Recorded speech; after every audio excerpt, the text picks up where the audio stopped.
Well, it's day 62 in Sydney's COVID lockdown and we cracked 1,000 cases today.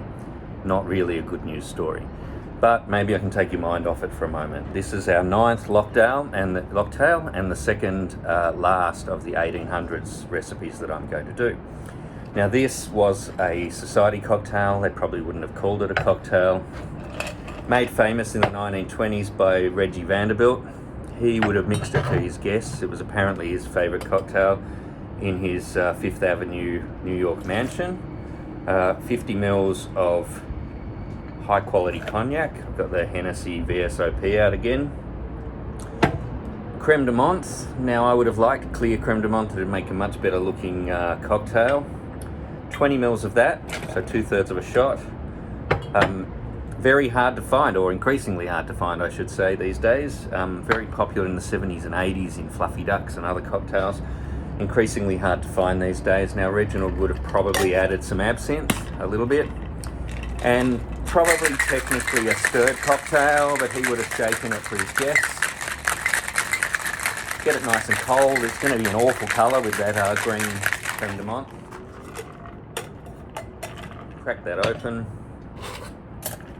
Strain that into a cocktail glass. Now, this turned up in the late 1800s under some other names. You can see that on the website. Slightly different mixes to Reggie's. Now, I'm going to change this up just a little bit. That's pretty close to how it would have been. I pre-tasted this. It's a little bit too minty for me, but one of the things I found online was you can turn this into a midnight stinger with the addition of some high-end rum. I've got myself a single shot here ready to go, and a spoon here basically to pour a float on top of that cocktail, get that rum to actually sit on top of the cocktail. Now, by doing it this way, apparently we change the flavour profile. I haven't had this cocktail yet. Garnish it with a mint. So I'm going to get a hit of that good quality rum first, and then I'm going to get the mint and cognac flavours coming through afterwards.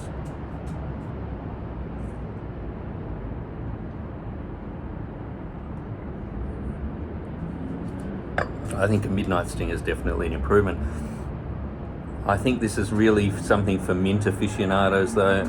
Creme de menthe has that real minty flavour. Not going to get a great score from me. I've tried this with creme de cow and turned it into a more chocolate cocktail, almost like a brandy Alexander but without the cream, and I much prefer that. That's my flavour profile. But if you're a mint fan and you like brandy and you want to float some good quality rum over the top, then I would give this cocktail a whirl. Definitely goes back to some strong history. It turned up in Mad Men, it turned up in High Society, the film. It was quite popular all the way through from the 1920s to the 1970s. The unfortunate thing about Reggie Vanderbilt, though, is that he died at 45, apparently having these multiple times a day, and he died from cirrhosis of the liver due to alcoholism was the official cause of death. So not too many stingers for you out there. Look, I hope you're surviving lockdown well. 1,000 cases is Australia's record, and if anything, they're only going to go up. But stay safe and join me for some more make-at-home cocktails in this Locktail series.